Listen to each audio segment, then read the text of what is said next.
Nous allons donc maintenant accueillir Olivier Hertzscheit, que je vais inviter à nous rejoindre sur scène. Olivier, je vais prendre 30 secondes de votre temps ou une minute pour vous présenter.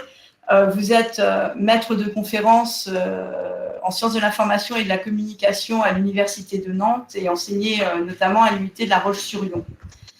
Vous êtes surtout connu dans le monde des bibliothèques pour l'animation de votre blog affordance.info que nous sommes déjà nombreux à consulter et que j'invite les collègues qui ne le font pas à aller voir, un blog sur lequel on trouve de nombreux articles de fond, mais avec un ton polémiste, souvent drôle. Vous avez, pendant la Covid, alerté souvent, pendant la crise sanitaire, alerté souvent sur l'état des étudiants et sur les risques de ce tout distanciel imposé. Vous avez même, me semble-t-il, à la fin de l'année universitaire dernière, organisé des cours en extérieur en faisant venir des étudiants qui ainsi pouvaient dépasser la jauge sanitaire. Et nous avons souhaité aujourd'hui vous entendre plus particulièrement votre analyse de cette période d'un peu plus d'1 an et vous entendre sur la rentrée prochaine et ses enjeux, ainsi que sur tout ce qu'on a pu retirer de ce distanciel, mais aussi tous les risques, notamment en termes peut-être de liberté, liés à cette technologisation et à cette distancialisation de l'enseignement. Sans plus attendre, je vous cède la parole. Merci, bonjour à tous et toutes. Alors, je vais essayer d'aller chercher le document PDF, voilà, que j'avais préparé. Alors, merci d'abord pour l'invitation aujourd'hui, et puis sans aucune flagornerie aucune, mais je voulais en profiter quand même pour commencer par rappeler effectivement ce qu'avait été, ça a déjà été dit, mais ce qu'avait été le rôle absolument déterminant des bibliothèques universitaires, notamment quand les campus, quand c'était les derniers lieux, les premiers et les derniers lieux ouverts sur les campus, et pour l'avoir mesuré vraiment au quotidien pendant 2 années universitaires, ça a été, comme on dit en alpinisme, ça a vraiment été la ligne de vie de beaucoup de jeunes gens et de jeunes filles pendant toute cette période compliquée. Donc aujourd'hui, je voulais faire un retour d'expérience singulier, hein, ce que je vais dire n'engage essentiellement que moi-même, même si ça s'appuie effectivement sur une expérience et de nombreux échanges avec des collègues. Et pour clarifier là aussi d'où je parle, moi j'enseigne principalement avec des jeunes gens et des jeunes filles qui ont entre 18 et 21 ans et qui sont en DUT et puis en licence professionnelle. Et donc, sur ces 2 années, on va dire que j'interviens très, très régulièrement auprès d'une cohorte d'à peu près 180 étudiants. Donc, enseigner et tenir sans surveiller et punir, voilà, ça c'était l'idée qui me semble résumer un petit peu ce qu'a été ma posture, mais aussi celle de beaucoup de collègues pendant toute cette période. Alors, je vais commencer effectivement par un retour d'expérience qui était lié donc aux circonstances. Alors, il paraît qu'il faut toujours chercher des bonnes nouvelles pendant les crises, donc j'ai essayé, j'ai eu un peu de mal, et puis je me suis dit qu'effectivement, au moins, ça nous avait permis de faire un petit stop contraint et forcé pour s'interroger sur ce qu'était vraiment finalement la particularité de la relation universitaire qui se déploie dans le cadre d'un cours. On a vu qu'il y avait une différence qui était absolument fondamentale entre être en cours, partager une présence physique et puis simplement avoir cours, hein, ce qu'on est en train de, même si ce n'est pas un cours, mais l'expérience qu'on est en train de partager maintenant.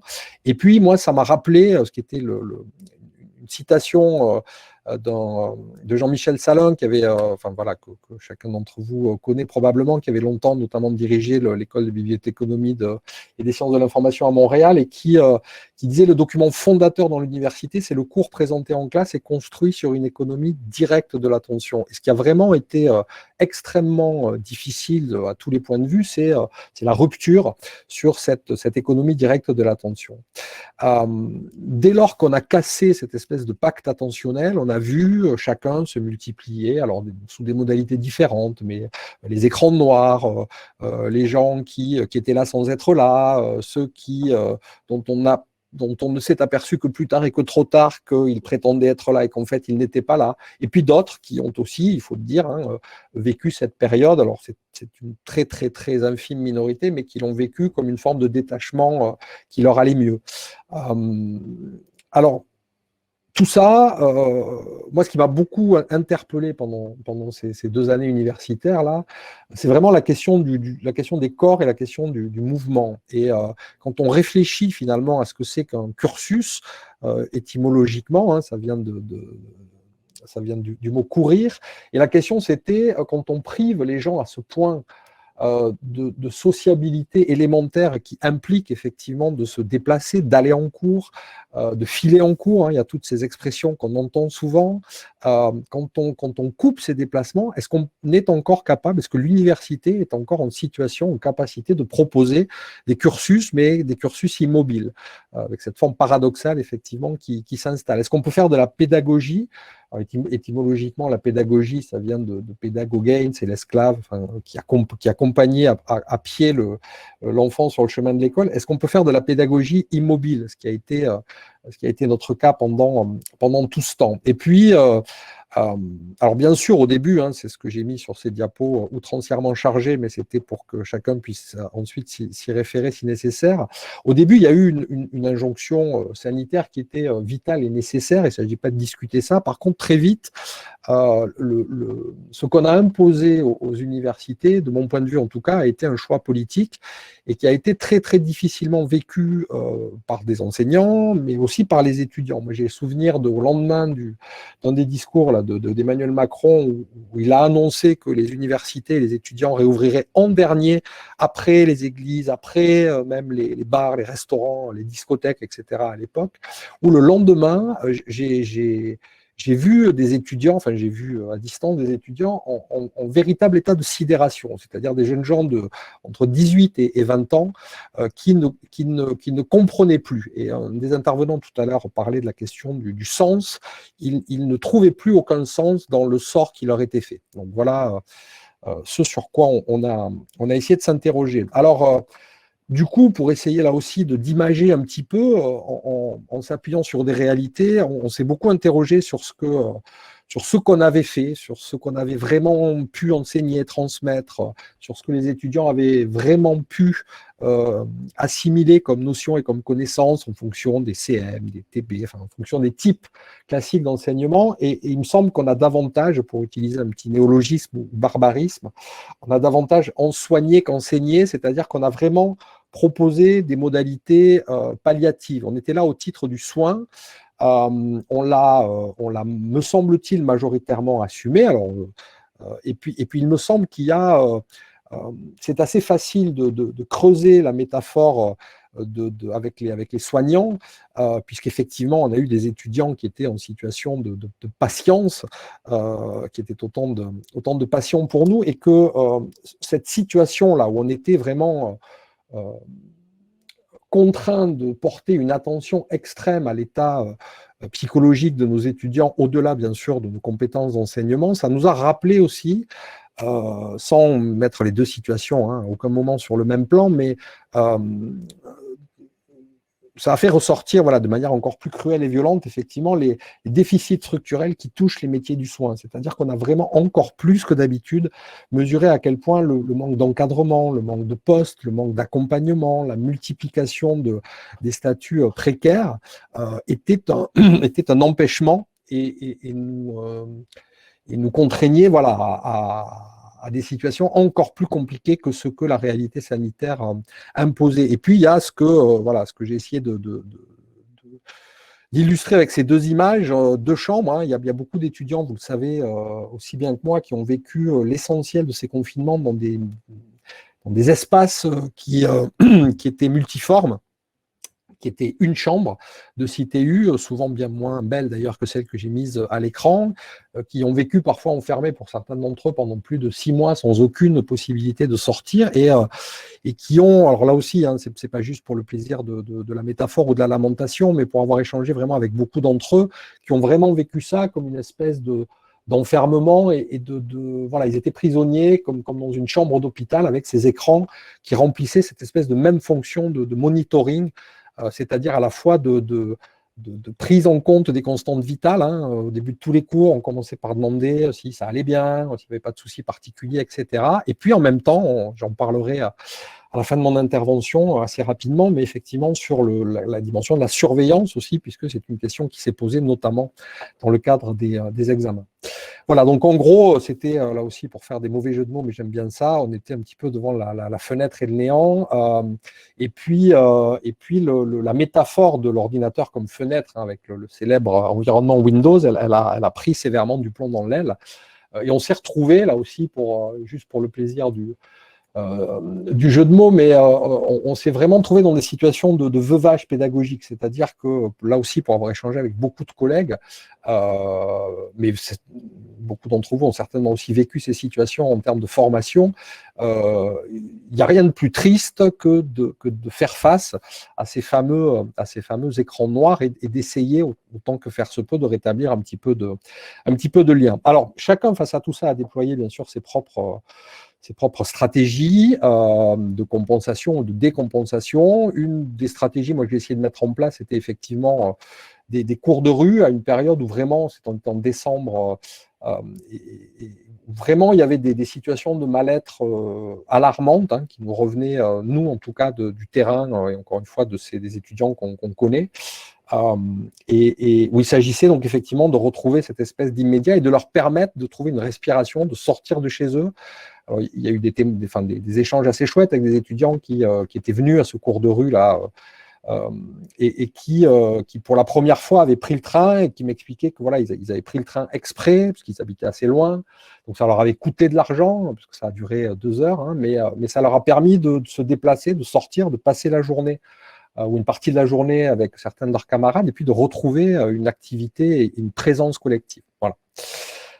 Alors, si j'essaie, alors je m'excuse, hein, je vais très vite, mais j'avais gentiment négocié un temps de parole de 20 minutes pour avoir le temps de laisser passer mon message, ce qui m'avait gentiment été accordé, donc je vais essayer de ne pas déborder. Sur des éléments un petit peu plus structurels, sur la question de la formation à distance, alors j'avais beaucoup à l'époque moi travaillé sur les environnements de type MOOC, que j'en avais moi-même créé, conçu ou participé à certains d'entre eux, et ce dont on s'aperçoit en termes de formation à distance, c'est que paradoxalement, pour que ça marche, pour que le distanciel fonctionne, on a besoin de davantage de tout ce qu'on est en train de réduire depuis plus de 10 ans dans l'enseignement supérieur et dans la recherche. C'est-à-dire, pour que ça marche, il faut davantage de ressources humaines, que ce soit sur la partie pédagogique, sur la partie technique, sur la partie du suivi. Pour que ça marche, il faut davantage de financement. Un vrai cours en ligne, ça coûte très, très, très, très cher. Il y avait des chiffrages qui avaient été faits.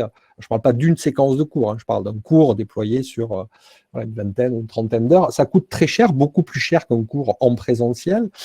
Et puis, il faut davantage, bien sûr, de planification parce que ça s'anticipe, il y a des stratégies, des scénarios qui changent. Et donc, tout ça, finalement, c'est ce dont on est un petit peu privé structurellement là à l'université depuis très longtemps. Alors bien sûr, en présentant les choses comme ça, on pourrait dire que j'exagère, sauf qu'en fait, quand on regarde les enquêtes, quand on regarde les chiffres, on s'aperçoit que pas tant que ça, puisque quand on est en situation normale, indépendamment de toute crise ou pandémie mondiale, les situations d'enseignement qui reposent uniquement sur des formalités, sur des choses de type MOOC ou autre, sont très peu utiles dans le cadre de la formation universitaire, dans le sens où très peu de gens vont au bout.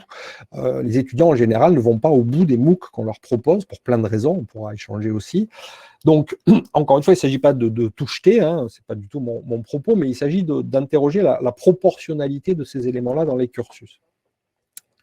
Et puis, il s'agit aussi d'interroger, de bien faire la distinction entre la mise à disposition de ressources en ligne, ce qui est une bonne chose. Moi, je milite là-dessus depuis des années, donc je ne vais pas me renier aujourd'hui. Si possible, d'ailleurs, des ressources éducatives libres. Donc, d'alimenter un écosystème de médias et de distinguer ça avec l'activité d'enseignement qui, elle, est vraiment un immédiat. Alors, je vous ai mis ici sur cette diapo, je ne vais pas vous le lire, mais il y avait un très bon papier qui avait été fait, vous avez le lien en bas, sur le site de France TV Info, avec beaucoup de chercheurs interrogés qui faisaient la liste de tous les empêchements qui expliquent pourquoi c'est si difficile d'avoir un cours ou une intervention en visio. Et alors, typiquement, effectivement, l'absence de tout le langage non-verbal, de tous les signes non-verbaux, fait que on surcompense en permanence pour se concentrer et qu'à un moment donné, effectivement, quel que soit notre environnement, notre envie et le reste, on finit systématiquement par lâcher. Donc tout ça a été très bien documenté. Ça ne veut pas dire, encore une fois, qu'il faut tout jeter, ça veut simplement dire que, j'y reviens, la question de la proportionnalité est une question qui est absolument déterminante et que... Et là, on a pu mesurer pour le coup que quand on ne fait plus que ça, quand il n'y a plus que du distanciel, eh bien effectivement, ce qui s'accroît le plus, ce sont les effets de décrochage, les effets de fatigue, les effets d'anxiété, comme le rappelait tout à l'heure le collègue. Du coup, l'idée, c'était de se dire, en fait, si ça ne marche pas, là j'ai repris ici ce que racontait Merleau-Ponty quand il expliquait qu'il y avait des facultés... il avait théorisé ce qu'il appelle une unité d'empiètement et il disait c'est la capacité d'une condition à se maintenir alors qu'elle n'est plus liée à l'espace et au temps où elle est née. Et c'est un concept qui me semblait intéressant parce qu'en fait, cette unité d'empiètement, là, cette cognition qui persiste dans le temps et dans l'espace, c'est typiquement ce qui permet de définir un cours. C'est-à-dire que nos étudiants, quand ils viennent en cours physiquement en présentiel, d'un cours à l'autre, pas tous, pas tout le temps, de manière inégale, mais il y a quelque chose qui se construit. Et on retrouve des éléments, même si le cours avait lieu une semaine avant. Et là, en ligne, on a fait l'expérience d'un empiètement qui est devenu un piétinement. C'est-à-dire que moi, j'ai eu, en tout cas en tant qu'enseignant, le sentiment qu'il fallait beaucoup plus à chaque fois rappeler, que bien sûr on allait moins vite parce que c'était beaucoup plus compliqué à suivre, mais que c'était beaucoup plus compliqué aussi de faire le lien avec le cours précédent, qu'il fallait sans cesse repartir d'un peu plus bas. Voilà, parce que, bon, pour toutes les raisons qui sont évoquées là sur la diapo précédente, mais parce qu'effectivement, notre attention ne peut que rétiner, c'est-à-dire que fixer des choses en termes d'empreinte rétinienne et que ça ne permet pas une compréhension qui est normalement celle d'un cours avec une attention normale. Hein. Je n'ai jamais prétendu qu'en cours, dans un amphi de 100 personnes, on avait 100 étudiants attentifs pendant 2 heures de temps, mais le différentiel est vraiment extrêmement important. Alors, toujours du côté de la formation à distance, dont je vous rappelais là sur la première ligne qu'elle est apparue, en fait, la première fois qu'on a fait de la formation à distance, ça correspond à l'essor de la généralisation du timbre-poste en Angleterre, notamment autour de 1840, et la formation à distance, les cours par correspondance, ils étaient d'abord là pour travailler des questions de mobilité sociale à destination de gens qui étaient empêchés, soit par manque d'infrastructures, soit par tout un tas de servitudes liées à l'époque. Et pour que la formation à distance soit une émancipation, il faut qu'elle soit bâtie dans une logique d'abolir une contrainte. Or, aujourd'hui, il y avait bien sûr la contrainte du confinement, mais dans les discours moi, que je vois émerger sur le plan politique, et je conclurai là-dessus tout à l'heure, il me semble qu'on entend cette petite musique persistante qui nous explique que de toute façon, même dans une situation normale, il faudra quand même continuer de faire des cours à distance, etc. Et ça me paraît excessivement dangereux. Je vous ai mis ici un acronyme qui sera peut-être mystérieux pour certains d'entre vous, qui est l'acronyme FUD, Fear, Uncertainty and Doubt. C'est une méthode qui est une méthode d'influence économique ou de décrédibilisation qui consiste dans des stratégies de communication, quand on veut contrer un adversaire ou décrédibiliser une entreprise ou un secteur, à jouer sur les leviers de la peur, de l'incertitude et du doute. Donc c'est une méthode qui est très documentée, qui avait été mise en place par IBM pour la première fois dans les années 70 contre des concurrents. Et quand on échange là aussi avec les étudiants, ce qu'ils nous racontent, ce qu'ils nous rapportent, ce qu'ils nous ramènent, c'est que cette situation de formation à distance, ils l'ont vécu comme une peur de l'avenir, puisqu'effectivement, ils s'interrogent tous là-dessus. Ils l'ont vécu aussi en permanence avec cette incertitude qui, là, pour le coup, a été une responsabilité politique, une incertitude de la reprise, puisqu'à chaque fois, on leur disait « vous serez les derniers », et qu'à chaque fois, en plus de leur dire que ce seraient les derniers à reprendre, on leur expliquait dans cette espèce de double contrainte schizophrénique que finalement, ils n'avaient jamais vraiment arrêté, puisque finalement, les universités, soi-disant, n'avaient jamais souvent fermé. Et puis en fait, il y avait cette question du doute, puisque bien sûr, tous les étudiants ont formulé là aussi des doutes sur l'obtention du diplôme, sur la qualité de leur diplôme, et qu'il a fallu là aussi en permanence déployer des stratégies constantes de réassurance. Et puis il y a eu aussi ce phénomène qu'on connaît bien à l'échelle du numérique, qui est le phénomène de FOMO, la peur de manquer quelque chose, où les étudiants ont compensé en surchargeant en fait leurs propres agendas par des systèmes de rappel, par la multiplication de supports, juste pour là aussi, pour vous raconter un petit peu ce que faisaient nos étudiants, mais en plus des profs qui leur envoyaient les mails pour leur rappeler que le cours du lendemain, il fallait se connecter sur ce lien. Ils avaient mis en place des agendas Google où les délégués faisaient circuler les systèmes de rappel pour celles et ceux qui n'avaient pas accès à leur messagerie universitaire. Ils s'interpellaient directement par WhatsApp sur leur téléphone portable. Donc, à la fin, ils nous racontaient qu'ils étaient eux-mêmes en surcharge parce que, bien sûr, en temps normal, il y avait déjà d'innombrables rappels et que là, ils multipliaient à chaque fois par 3 ou 4 tous ces rappels. Et que donc, c'était extrêmement pesant et que c'était une des causes, pas la seule, une des causes qui fait que parfois, on avait des étudiants qui lâchaient un petit peu l'affaire ou qui finissaient par malheureusement décrocher complètement ou se désintéresser. Voilà, et puis la question du diplôme, j'en ai bientôt terminé.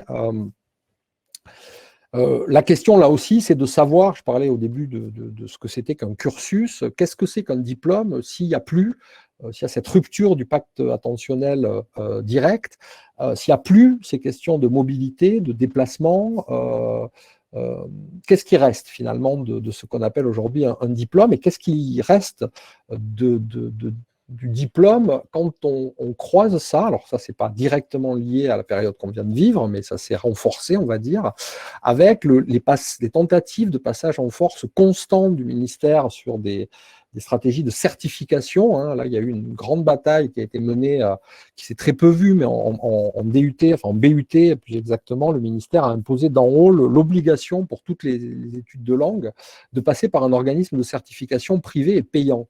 Ce qui était tout à fait ahurissant, mais ce qui est tombé en plein milieu de la pandémie. Donc, autant vous dire que chacun était occupé à d'autres choses, il y a d'autres combats politiques qu'à celui-ci. Et bon, au final, il s'est avéré qu'il y a une espèce d'effet là de suspension. On a réussi à décaler un petit peu cette gabegie, mais c'est vraiment une lutte qui est constante et qui est permanente. Et puis, derrière tout ça, on a aussi derrière la question du diplôme, alors pardon pour la formule, mais enfin, voilà, ceux qui me lisent savent que j'ai parfois l'habitude des formules un peu outrancières, mais de toute cette espèce de bullshit managérial autour de la question de la compétence. Alors, moi, j'ai rien contre les approches par compétence. Quand j'étais en post-doctorat, j'ai beaucoup travaillé avec Pierre Lévy, Michel Serres et Michel Autier autour du logiciel qu'ils avaient fabriqué, qui s'appelle toujours les arbres de compétences pour permettre à des gens dans des situations, dans des milieux défavorisés, d'accéder à de la formation professionnelle et de valoriser leurs compétences. Donc, c'est pas que je rejette en bloc ces notions-là, mais par contre, ce que sont devenus aujourd'hui les compétences dans le néo-management de l'université française me semble être absolument mortifère et dégrader la question du diplôme, puisque si un diplôme n'est plus que l'alignement de compétences génériques et superfétatoires, ça n'a plus grand sens. Voilà. Alors, j'en termine avec ce qui était la deuxième partie finalement des raisons de mon invitation, qui était effectivement la question de la passation des examens, la question de ce qu'on appelle les EdTech, c'est-à-dire ces sociétés qui proposent de surveiller, de corriger, de faire passer les examens en postulant quelque part que les étudiants seraient peu ou prou tous autant de délinquants et de délinquantes, qui moi m'avait particulièrement interpellé et agacé aussi, pour dire le vrai, et qui pose plusieurs problèmes. Alors j'avais fait un article assez long là-dessus que je me suis permis de vous remettre en lien pour pouvoir approfondir, mais fondamentalement, ces sociétés que moi je préfère appeler des Orwell Tech plutôt que des EdTech, elles attaquent, et je pèse chacun de mes mots, elles attaquent ce qui pour elles est un marché, mais ce qui pour nous est un essentiel, c'est-à-dire que la question de l'examen, la question de la certification, la question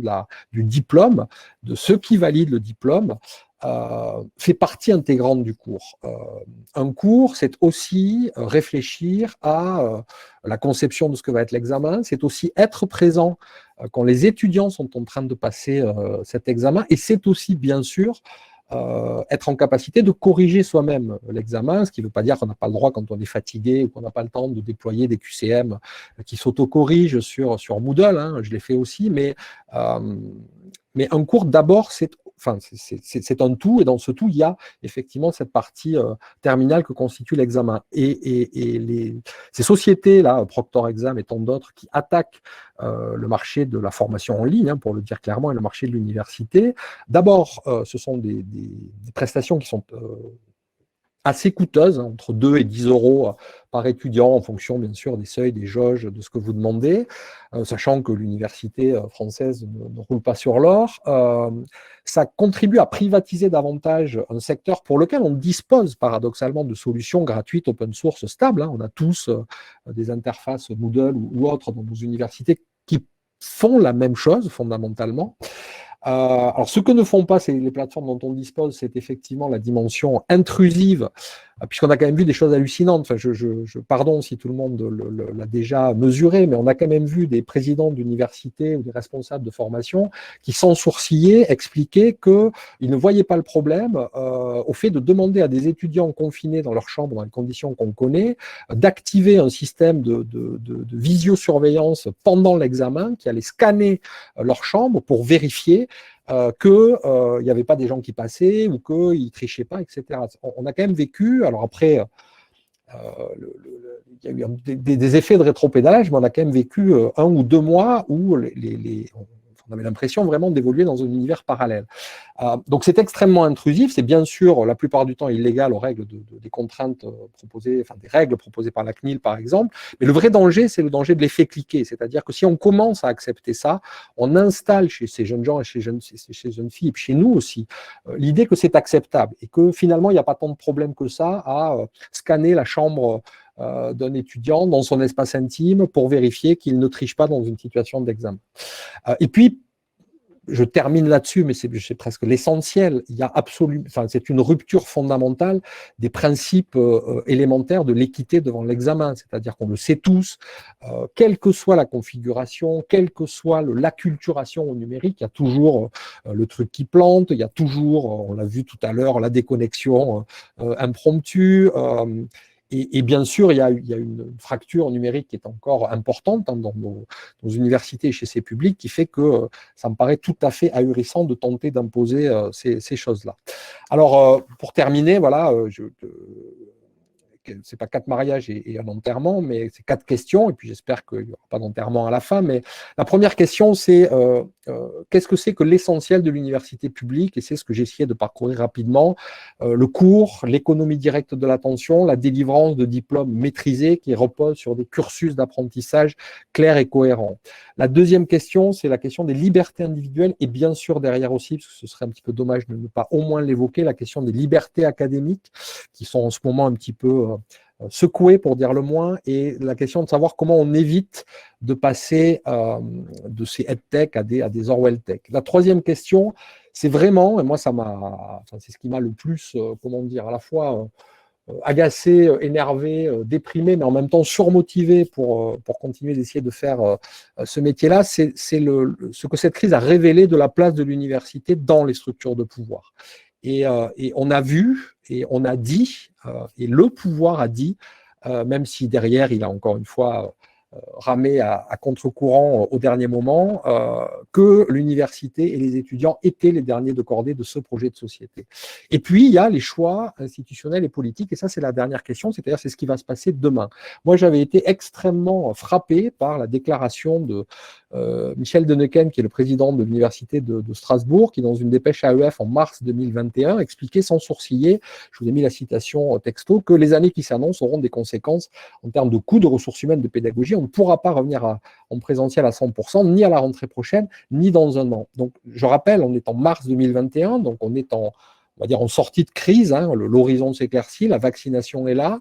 Et alors, j'ai rien de particulier contre Michel Denneken, mais d'autres présidents ont tenu ces propos. Lui, on va dire qu'il a eu le courage, si j'ose dire, de les assumer, de les tenir de manière publique, mais c'est un discours qu'on entend dans toutes nos instances, pour celles et ceux qui y siègent, et c'est un discours qui effectivement est constant et croissant, et qui nous amène droit vers ce qu'un collègue et ami, Marc Jaja, appelle une nécropolitique de l'enseignement supérieur, c'est-à-dire que quand on conjugue ce discours-là, qui est le discours du politique, avec derrière la réalité des politiques de l'enseignement supérieur, avec l'explosion du flux de bacheliers, la pénurie de postes, la précarisation relativement constante, et puis surtout les réformes incessantes.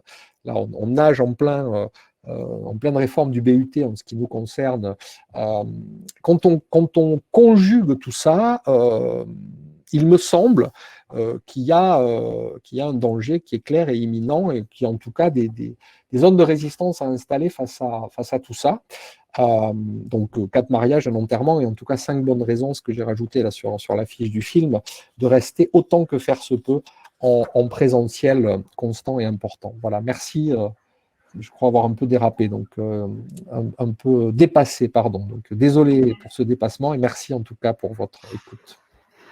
Merci beaucoup à vous. Effectivement, on a un peu dépassé et il y a beaucoup de questions. Donc, on devrait clore maintenant. Je vous propose quand même, mais alors à chaque fois en quelques mots, de répondre à des questions, et j'espère que les collègues me pardonneront, que j'ai essayé de regrouper et qui donc seront par nature imparfaites.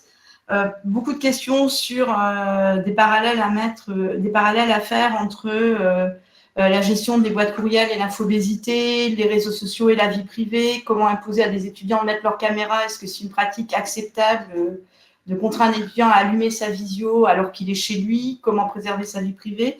Qu'en pensez-vous? Faut-il du coup contraindre les étudiants à allumer leur caméra? Je vous donne toutes les questions à la file.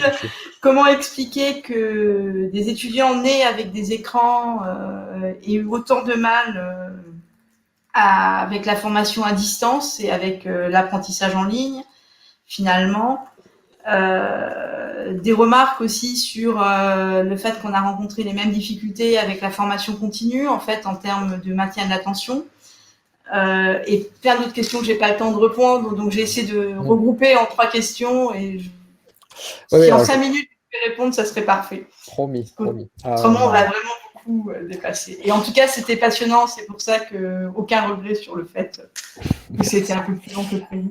Alors sur la contrainte, effectivement, est-ce qu'il faut obliger les étudiants à allumer leur caméra? La réponse est bien sûr non. Alors après, sans même avoir besoin de s'appuyer sur des règles de droit, mais on voit bien, enfin là en tout cas dans ce contexte qui était très particulier, mais même au-delà, je pense, on voit bien qu'il y a une impossibilité presque, je dirais, d'ordre éthique ou moral à les contraindre à faire cela.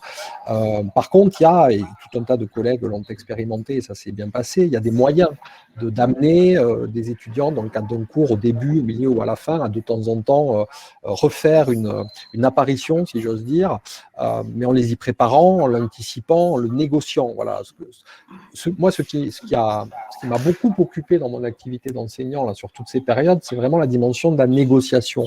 Quand on fait un cours dans un amphi avec 100 ou 200 personnes, la phase de négociation, elle est assez réduite. Hein. On arrive, on vérifie que le silence est à peu près suffisamment cohérent pour qu'on puisse s'exprimer, et puis après, on définit les règles de l'échange. Là, effectivement, pour sortir de ces effets d'écran noir, il faut en permanence négocier les choses de manière empathique.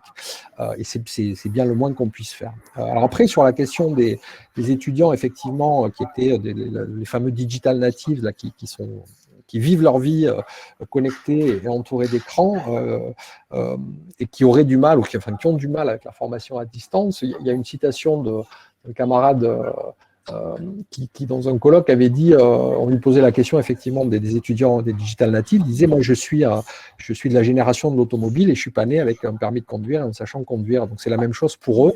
Ils sont environnés d'écrans, d'interrelations médiées par la technique en permanence. C'est pas pour autant qu'effectivement c'est pas une charge mentale. Et ce n'est pas pour autant qu'effectivement, ils ont les codes qui leur permettent précisément d'alléger ou de déployer des stratégies pour diminuer cette charge mentale. Et là aussi, notre activité de pédagogue, elle s'est déportée vers ces coins-là. J'évoquais tout à l'heure les étudiants qui nous disaient on n'en peut plus, on a des notifs de partout, sur les groupes WhatsApp, par SMS, vos mails, etc. Et du coup, avec les collègues et avec eux, on a essayé de s'organiser différemment. Donc, effectivement, au début, on envoyait des mails avant chaque cours, et puis très vite, on a compris que c'était ingérable. Donc, on a fait un planning qu'on a envoyé aux délégués, qu'on a mis en ligne, et puis pour diminuer ces effets de notification permanents. Voilà. Donc, si je comprends bien, finalement, pour vous, l'enjeu est de négocier une rentrée à l'université et de profiter de notre expérience pour modifier aussi nos pratiques qui consistent à envoyer un mail pour un oui, pour un non, en finalement structurant mieux je pense qu'on cette diffusion de courriel, si on peut en retirer quelque chose. Oui, mais ça, je pense qu'on l'avait déjà tous intégré, ou commencé à l'intégrer, alors parfois de manière subie avant la crise, hein, mais effectivement, s'il y a des enseignements à tirer, ça peut en être un que de mesurer en fait à quel point l'injonction ou les notifications sont effectivement des contremaîtres cognitifs très, très lourds à gérer, et quand on est dans des situations inhabituelles, tout ce qui est socialement tolérable dans des situations habituelles devient très vite intolérable et invivable. Ouais. Donc il faut être très vigilant en tout cas par rapport à ça. Écoutez, merci beaucoup d'avoir répondu à notre invitation. Je crois, si on en lit rapidement les commentaires du chat, que vous avez répondu aux attentes des participants et même plus encore. Vous nous avez effectivement fait prendre du recul sur ce que nous avons vécu en même temps que vous, d'un point de vue un peu différent, puisqu'en bibliothèque et dans des bibliothèques, je précise, encore ouvertes. Encore que pour les formateurs, il y en a eu beaucoup chez eux qui ont fait des cours à distance, donc la même sensation. Et je ne doute pas que nous aurons l'occasion de rééchanger ensemble au cours d'événements de la commission pédagogie, si vous en êtes d'accord. Merci beaucoup Merci pour cette intervention. À bientôt.